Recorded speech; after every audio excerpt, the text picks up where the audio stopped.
In your headlines tonight, dengue outbreak, 200 lives claimed so far this year. Fines for breeding places increased to 25,000 rupees. First at 9. This is Other Derana 24/7. Hospital congestion. President visits Angoda Hospital to inspect temporary halt of admissions. UNHRC side meeting.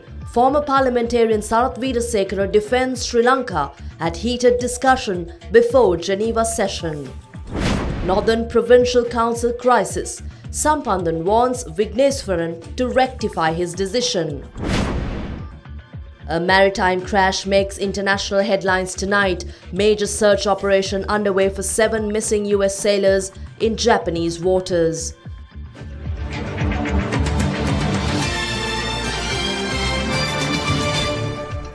Good evening and a warm welcome to your primetime news at 9. I'm Indivri Amwatha. We start off with your top local developments.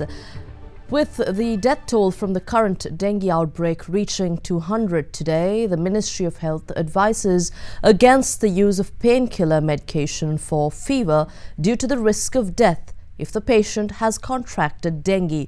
Addressing a media briefing today, Minister of Health Dr. Rajitha Senaratne said the fine for those responsible for dengue breeding places across the country has been increased from 5,000 rupees at present to 25,000 rupees. A dengue epidemic is often the result of urbanization following the development of a country. We have introduced regulations which allow health officials to enter any premise. Australia has found a bacteria which reduces the effects once it's in the system of the mosquito carrying the dengue virus. The Australian government is ready to come to Sri Lanka and provide us with funding and their expertise on the subject. To confirm that it's a dengue case, a full blood count must be done. Many get this test done in private medical laboratories, but these tests are very expensive. So the President and the Health Minister have come to a decision to reduce the cost of the full blood count test to 250 rupees. The antigen test is also expensive, but a decision has been taken to keep the maximum cost of it to 1,000 rupees. These cost revisions will come into effect on Monday. Use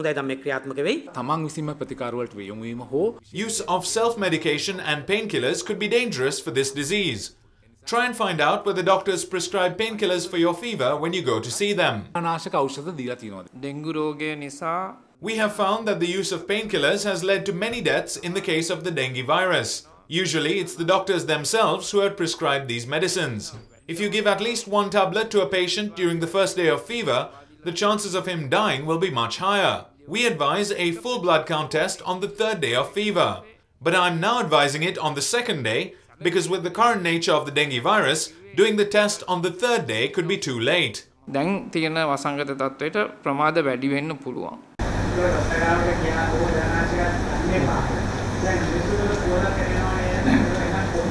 It is not advisable to use painkillers other than paracetamol for dengue.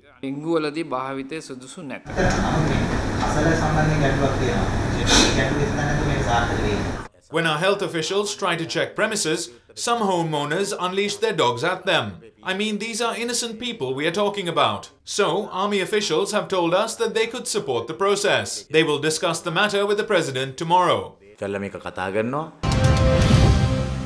President Maithripala Sirisena visited the infectious disease hospital in Angoda today and directed hospital officials to ensure that their patients' needs are looked into. The President also took part in an event marking International Day for Yoga at the Independence Square this morning.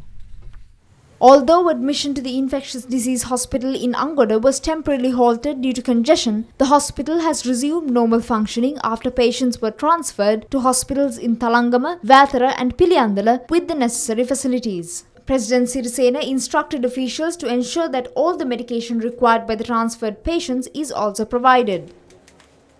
Meanwhile, the International Day of Yoga was celebrated by President Maithripala Sirisena and hundreds of others at Independence Square this morning. The event marking Yoga Day, which officially falls on the 21st of this month, was organized by the Indian Cultural Centre in collaboration with the Indian High Commission in Sri Lanka. President Sirisena took part in the event and was greeted via Skype by Indian Prime Minister Narendra Modi. Minister Mano Ganesan, Secretary to the Ministry of Defence Karunasena Hettiarachchi and Indian High Commissioner to Sri Lanka Taranjit Singh were also at the event.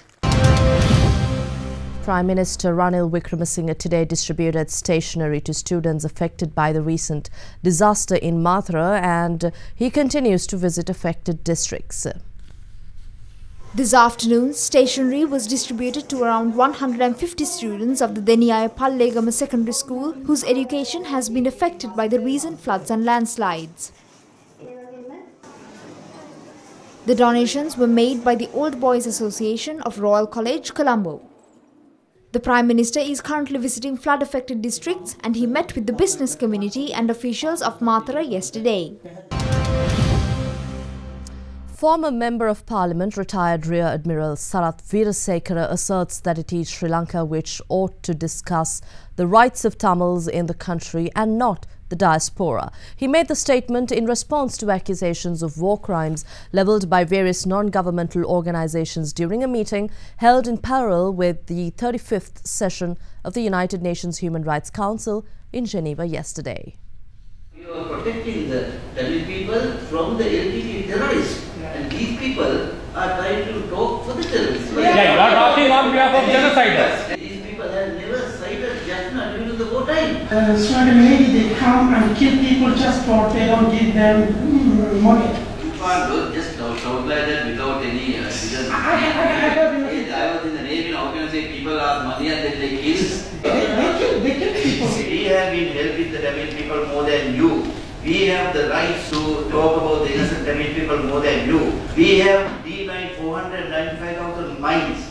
We have reached 295,000 innocent Tamils giving all the facilities. You have not come and given a roof tile for these people. Where were you when the LTT were harassing the people and grabbing them and then snatching their money and then raping the women? Where were you? We saved them. You live in France, right? We may be living in Germany. You don't know what is happening in Sri Lanka. You are having a luxurious life abroad. And you say about 70,000 and 100,000 people killed.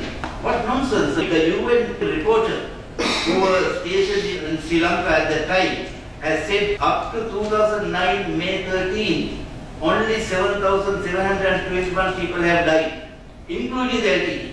Now from 13 to 19, in 7 days' time, you mean to say that 50,000 people have died? So where are the mass graves? The United National Party today noted its concern over recent extremist activities in the country. Issuing a statement, UNP Chairman Minister Malik Samaravikrama said that these were attempts by subversive elements to sabotage the reconciliation efforts of the National Unity Government, emphasizing that the UNP has remained a secular political party, fostering unity since its inception. The minister added that the party welcomes the statement of the Cabinet of Ministers and the President declaring intent to use the full force of law against those causing religious tensions, racial hatred and undermining efforts at reconciliation. The statement further said that the UNP will not waver in ensuring that ethnic peace, religious harmony and rule of law are maintained in the country.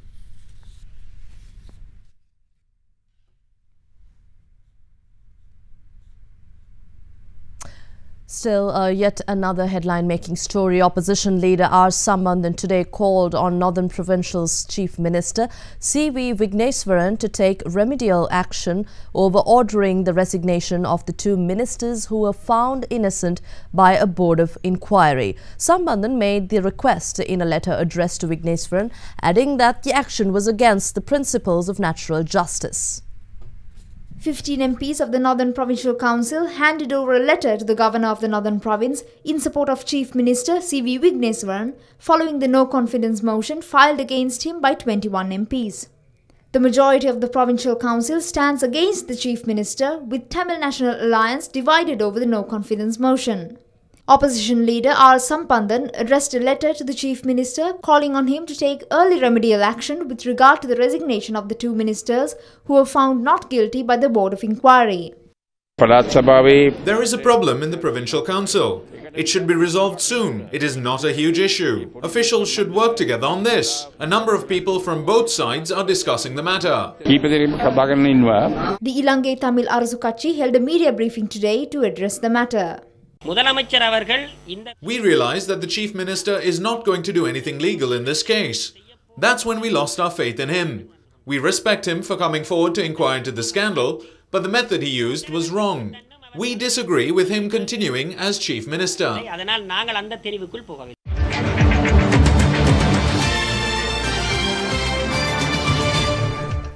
And Minister of National Coexistence, Dialogue and Official Languages Mano Ganesan says that influence wielded by various sides impedes legal action taken against those who commit corruption and spread extremism. The minister made the remark at a media briefing in Kalutara yesterday.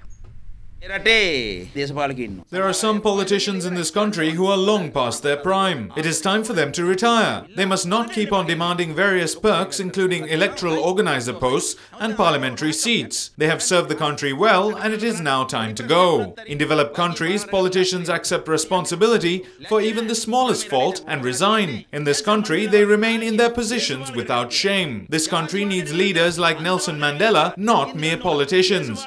We need to take strict decisions on racism and extremism as well as corruption. If politicians are proven to be corrupt, they should be expelled from Parliament and the Cabinet. Necessary legal action, however, cannot be taken due to influence from various sides. We are forced to live alongside rogues. Now, Derana has revealed a number of rackets targeting the younger generation of the country in the past months. Today, we reveal another such effort by a pharmacy in Nugegoda selling Corex D, a cough syrup that was regulated for distribution in 2012. The government took measures to sell Corex D solely via the State Pharmaceuticals Corporation after the revelation that the medication was being used for intoxication. After receiving information from the Food and Drug Controllers of the National Medicines Regulatory Authority, Derana visited a pharmacy in Nugegoda which sells the medication without requiring a prescription. After a search of the pharmacy by NMRA officials, stocks of Corex D were found.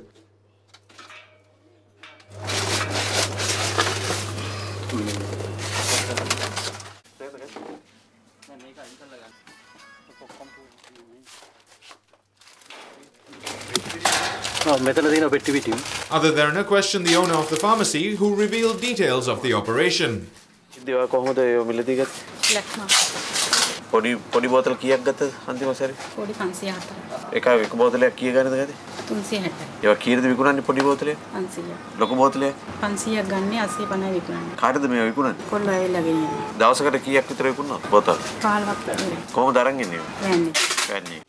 The stock of Corex D found in the pharmacy, valued at approximately 2 million rupees, was confiscated by NMRA officials. It was further revealed that the pharmacy's license is expired and had not been renewed. Derana will continue to monitor and report on rackets that target citizens of the country. Violence against women and children is a serious human rights matter and has over the years been subject to a series of legislative measures. Despite the legal provisions, violence against children continue in many homes. A 7-year-old boy in Anuradhapura was systematically abused by his stepfather, who was produced in court today and remanded until the 24th of this month. This is his story.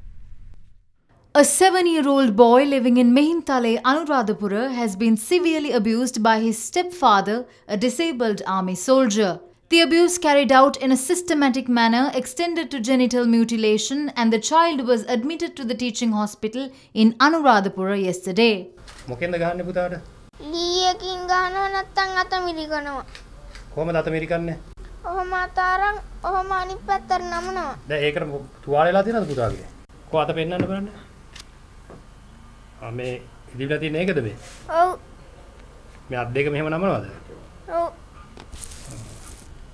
මේ පරණේවත් ගහපුවත් තුවාල මේ. ඔව්. දඬුවම් දෙනවා ඒවා. හින්ද නැත්තම් ඊටත් වඩා අමාරු ඒව දෙනවා. අම්මා ඉතින් බේරන්නේ නැද්ද පුතර ගහද්දී? බේරුවොත් තව ගහනවා. මෙයා කලින් කසාද බඳලා කියලා දැනගෙන මේ හිටියේ. මුලින් හොඳට හිටියා. ටික කාලයක් යද්දි ළමයාට ගහන්න ගත්තා. මටත් ඒ විදිහටම ගැහුවා. ඉවසලා බැරිම දැන් තමයි පොලිසියට ආවේ. පුතාගේ ඇඟේ හැමතැනම තුවාල කැරල් තියෙනවා. The child's stepfather was arrested by Anuradhapura police following a complaint made by the child's mother. The Self-Employed National Three-Wheelers Association says that it has decided to increase three-wheeler fares by 10 rupees for the first kilometre travelled with effect from the 10th of July. Association Chairman Sunil Jawardana made the announcement after the programme by the National Council for Road Safety today. The program, aimed at educating drivers of three-wheelers on accident prevention, was held at the public library in Colombo this morning. Over 1.1 million three-wheelers have been registered and over 800,000 three-wheelers are on the road. Compared to the year ending on the 31st of May, three-wheeler related accidents and deaths have increased.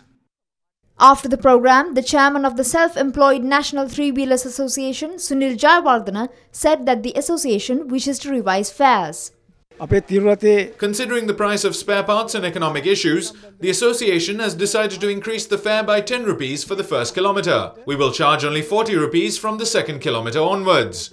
I don't think that we have to inform the government as it does not have a mechanism to regulate our service. Chairman of the All Island Three-Wheel Owners Association, Sudhil Dilruk, however, says that their organisation has not yet taken a decision on increasing fares. We have over 400,000 members all over the island. If someone made a statement over a fare hike, that cannot be accepted. We see that as an act of malice.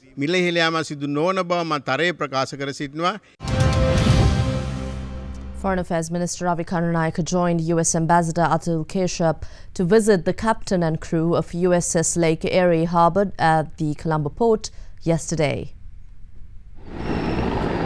Minister of Foreign Affairs Ravi Karunayaka expressed his appreciation for the flood relief mission carried out by the US Navy sailors visiting Sri Lanka. 360 crew of missile cruiser Lake Erie, which arrived in Colombo on the 11th of this month, are currently engaged in a number of relief missions in flood and landslide affected areas of the country. Our Navy has been able to come and render prompt assistance. It's not just because of that powerful vision, but because we are friends. Our civilian relief bureaucracy, including the United States Agency for International Development and the Office of Foreign Disaster Assistance, were promptly able to make a donation of 350 million Sri Lankan rupees to help with immediate needs and also with resilience after the disaster. What we could basically say is the best of friends come at a time of great need, and that's what you see today. We, while not only finding that they're coming into Sri Lanka, they have assisted with the greatest navy in the world, as for me, the Sri Lankan Navy, and with them,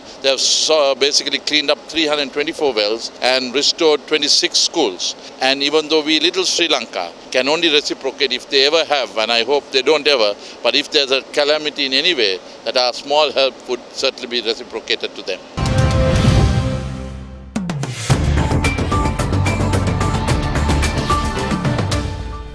The Sugar Importers Association declared that the wholesale price of a kilogram of sugar will be reduced from 99 rupees to 96 rupees effective from today. According to the association, the reason for the 3 rupee reduction is the decrease of prices in the world market. The importers added that although the government decided to increase the excise tax on imported sugar by 10 rupees per kilogram, the availability of sufficient stocks of sugar ensure that a price hike is not necessary. The Sugar Importers Association also requested bakery owners to refrain from increasing prices of their products.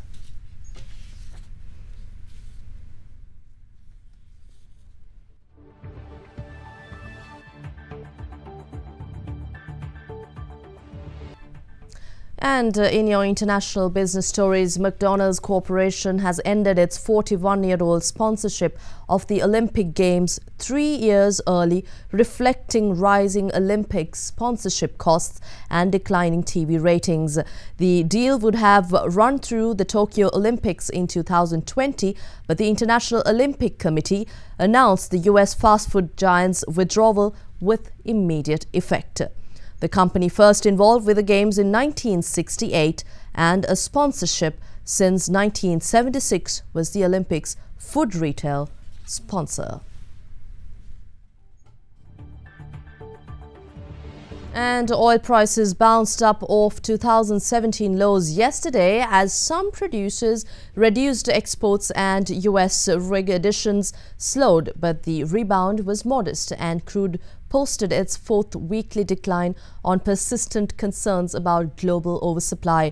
Brent crude futures rose 45 cents to settle at $47.37 per barrel, and US WTI crude settled at $44.74 per barrel, up 28 cents, with both benchmarks notching weekly losses exceeding 1.6%. Kazakhstan, which agreed to cut supplies last year, said it would reduce production in June and July after overproducing for 3 months in a row. In the latest sign of a crude glut, aging supertankers are being used to store unsold oil off Singapore and Malaysia.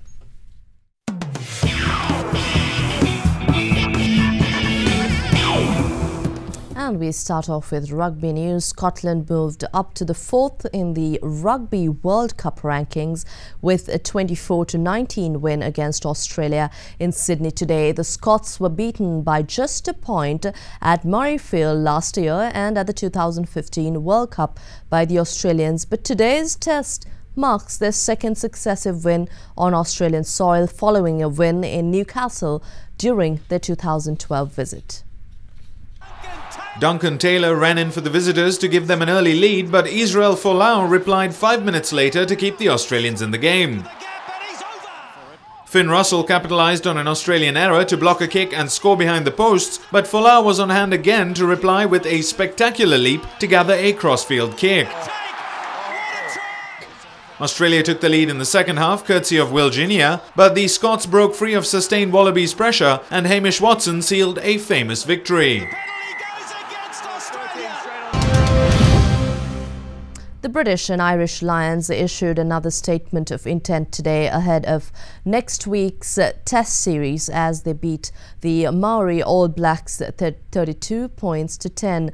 Going into the half-time break with a narrow 12-10 lead, the Lions dominated the second half with Lee Halfpenny kicking 6 penalties. Relentless Lions scrum power continued their success against the Crusaders and resulted in the most crucial play of the game in the 50th minute. After halfback Tawera Kerbalo was sin-binned, the Lions twice set scrums to expose the Maori side and a penalty try was awarded. The Lions didn't falter from then on, racing away to a 32-10 victory. Over it goes.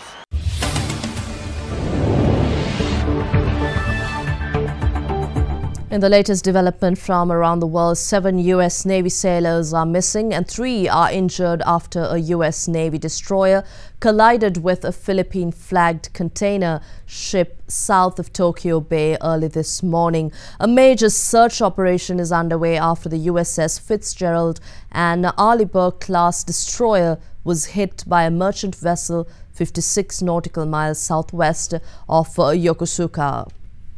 3 sailors aboard USS Fitzgerald had to be medically evacuated after the collision, including its commanding officer, Commander Bryce Benson, who is reportedly in stable condition.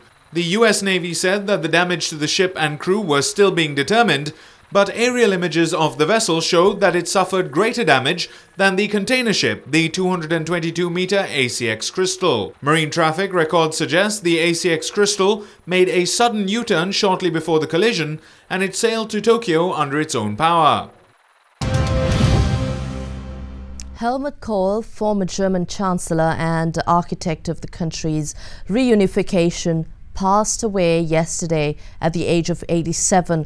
Kohl led Germany for 16 years and together with his French ally, President François Mitterrand, was also responsible for the introduction of the euro. German Chancellor Angela Merkel, Helmut Kohl's former protege, who later called for his resignation over a political funding scandal, said his death filled her with deep sadness. Helmut Kohl was a great German and a great European. His efforts brought about the 2 most important achievements of German politics in recent decades: the reunification of our country and the unification of Europe. Helmut Kohl understood that both things are inseparable. Flags outside the European Commission building in Brussels were flown at half-mast in honor of the former German Chancellor, and he was mourned by newspapers across Germany as well as by EU leaders on social media. That wraps up tonight's edition of Primetime News at 9. But before we go, we'd like to take you to Faroe Island, just off the coast of Denmark, where around 5,000 kite flyers from around the world gathered for the 33rd International Kite Flyers meeting. Have a pleasant evening. We leave you with that. Good night.